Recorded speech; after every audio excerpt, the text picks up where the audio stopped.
guys, welcome back. So today we got GV70 2.5 liter. Customer complained about check engine light. So the history of this vehicle is they got a cylinder number 1 misfire. Yeah, it's a history, very intermittent.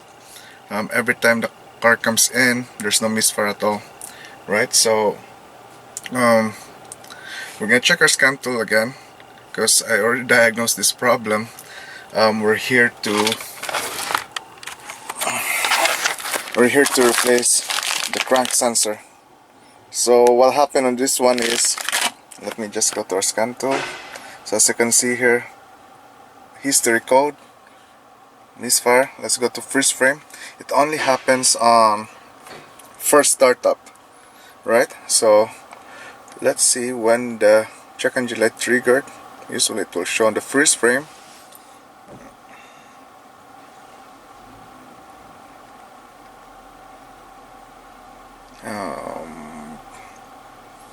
Let's see, where's that guy?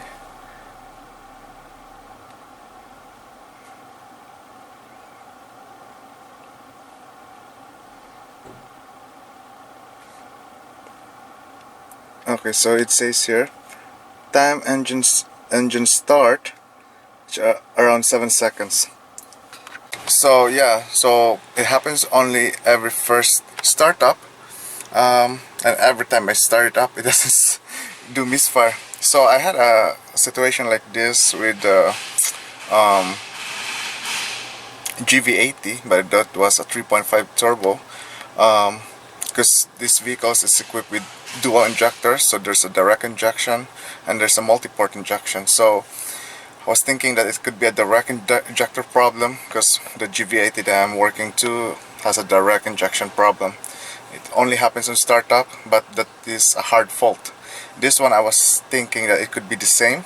So what I did on this one first was swap the coil, swap the spark plug, because it didn't happen to me before. So, and then after a few weeks or a few days, customer comes back again and says misfire, and every time I check it, there's no misfire. So I said, you know what, leave the car, let me feel the misfire, right? Let me know what's going on when it misfire. Maybe it's a fault misfire, false, right? Okay, so what I did now, I went to our Oscilloscope just to make sure that I have my all signal, and then I went to my crank sensor, right? Because you can also do your crank signal, and then on this Pico software, you can do a math channel and then know if there's a misfiring cylinder. So that's another topic. But so what I found on is, before I did the math channel and everything, I just want to zoom in. So this is the first startup here, and this is the time when I felt the misfire. So I just went inside. As you can see there, even because this is a digital signal, it's not like the regular crank signal with the inductive type signal. So this is from 5 volts going to the ground, right? So when I see this, oh, so there's our problem then. And then I just want zoom in more. As you can see there, there's some, it's not pulling all the way to the ground. So the computer thinks that's our the missing tooth. So if I'm just gonna go in here, so this guy here, this is supposed to be where the PCM knows that we're on top dead center. And then as you can see there, we get some gap. It's almost 5 volts. So the computer thinks that we're almost top dead center, because the purpose of the crank sensor is to know the position of the piston, right, where the top dead center is. So I said, okay, so we found a problem. So today we got I just received this crank sensor. We're gonna replace this. It's beside the transmission. I'm gonna lift up the vehicle and then let's replace it, and then I'm gonna leave my test leads there park this vehicle for a whole day and retest our signals. Okay, so I'm here at the bottom of the car, right? Our crank sensor is there, so that's pretty straightforward. Let me just remove this connector. Okay, and then there's a 10mm there.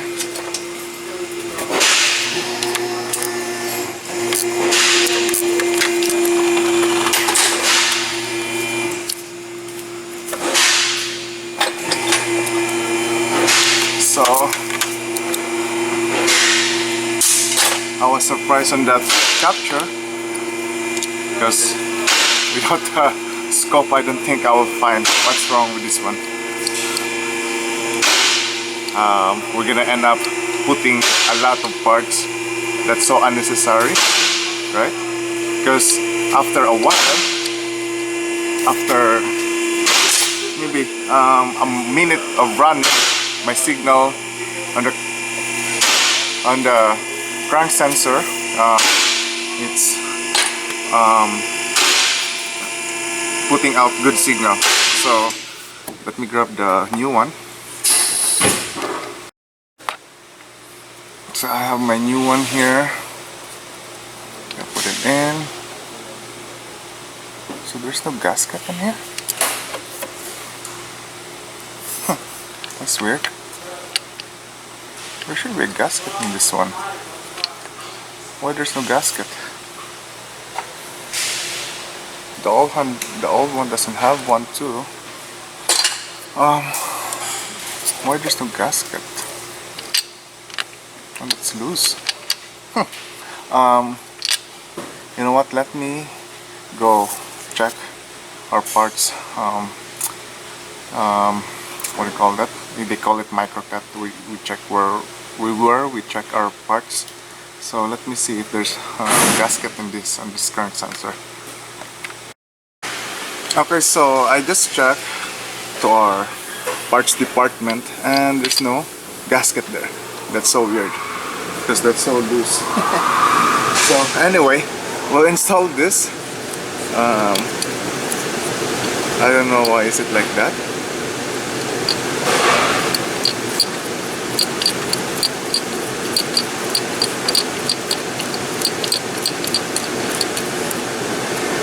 Okay.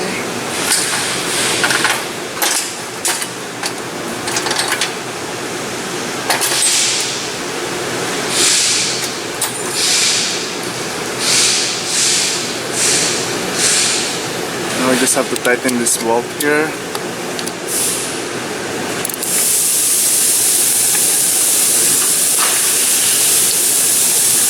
And that's good. And then what I'm gonna do next is I'm gonna look for the signal wire for this one, and then I'm gonna hook up our test lead and maybe route my test lead somewhere so that we can retest it later, make sure that our crank signal is working fine now. Alright, so let me look the wiring diagram and see which wire is the signal. Okay, so I found our crank sensor in the wiring diagram. So the white, so that's number 3, pin number 3, that's our signal, right? So I'm gonna hook up our test leads here and see what's going on, right? And then I'm just gonna park the vehicle, and then let's wait until start it later. Okay, so I hook up our test lead. I'm using a piercing probe. I'm using a piercing probe. So our blue, that's gonna be our signal. And we got our ground here. We're using sensor ground, and we got our sensor power. So we'll monitor those and see. So this is how I route the test leads. So as you can see there, it's all ugly. But I'm gonna lower this vehicle and then park it to the parking lot, and then I'll recheck it this afternoon and see our signals. Alright guys, so it's been sitting for a while now, maybe 5 hours. So we're gonna start this vehicle and monitor our crank sensor This is the old capture when everything was all the signal is working fine, but I'm gonna show you here. I'm just gonna zoom in a little bit. As you can see here, that part on our crank sensor signal, it's all crooked, right? So let me start this car. Let me just exit this, and then let me close the other channels.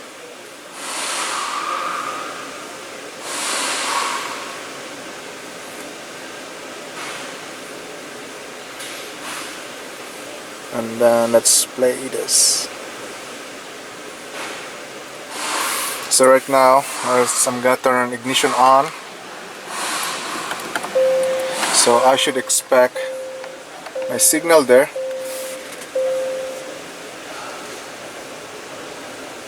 My blue one, that's my signal, and the red one will be my, let's overrange, let me just change that. That's my power feed for my sensor, so that should be reading 5 volts, right? So let me just, the red one should be 5 volts. So as you can see there, it's reading 5 volts, right? So I'm gonna start the vehicle.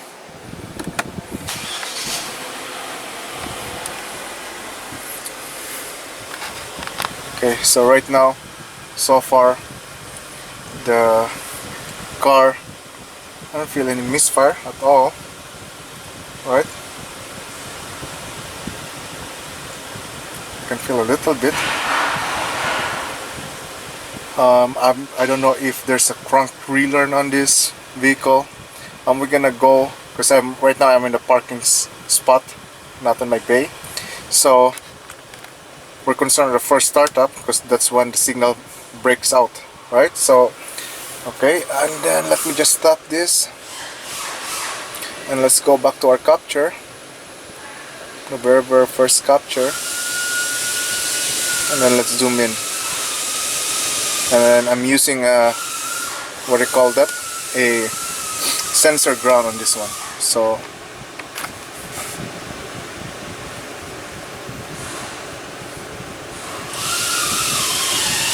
I can still see that it's not really, but the way it's on this edge here, it's more flat now compared to our old one, right?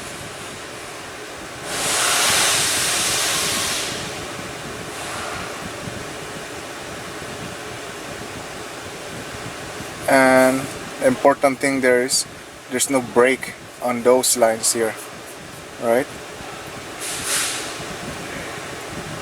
And like before, we can really see that it misses that pulling to the ground. So let me zoom in on this part here and see what's going on. So far it's all pulling to the ground, which is good.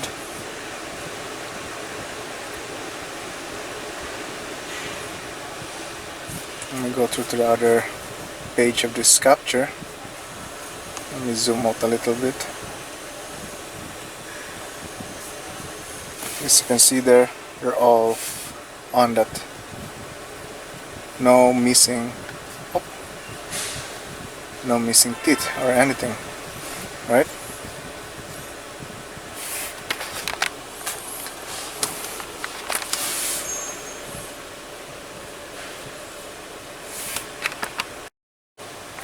So on my right side right now, this is our old capture when I first diagnosed this. So as you can see here, you see that slight, it didn't even go to ground, and compared to our new one here,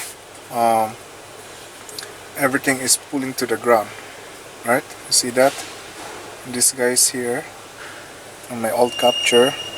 Let me just zoom in. You got a glitch there.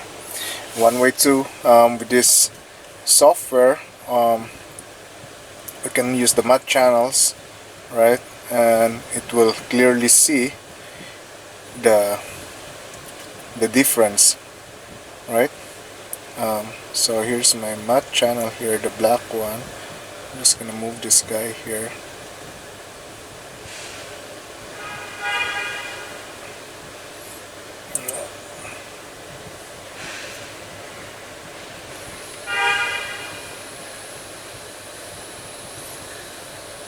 And then I'm gonna go on our new capture here using the matte channels too.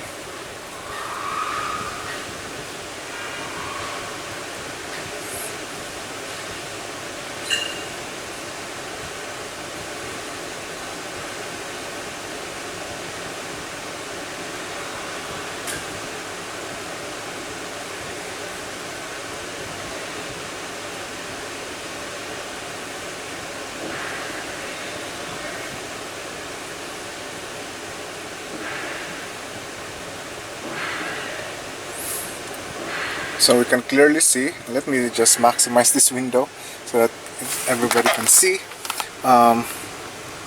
So the matte channel will just calculate itself through software on this time here. If there's a space, which is a normal space on our crank sensor, it will create a space on that matte channel. But so the way it sees here, this is our normal space here, and on our side here without this signal here, and it creates the space, right?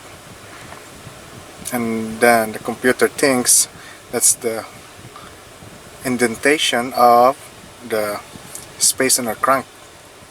So compared to our new one, let me just zoom in there. As you can see there, our space is only on that part there, which is normal, and the rest of the signal here, there's no space, right? There's another space there after 360, and then another rotation, there's gonna be space, right? On our old one, there's all space everywhere because of that missing signal, right?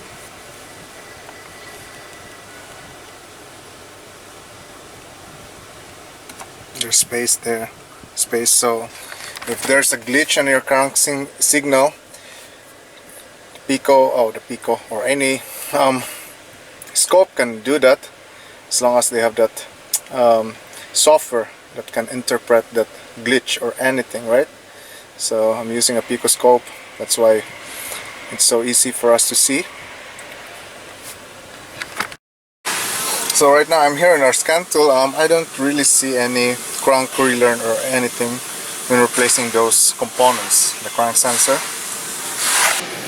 So that's it, guys. So we found out that we got a glitch in our crank sensor signal and replace our crank sensor for that misfire. So I hope you like that video, and don't forget to like and subscribe. See you next time. Thank you for watching.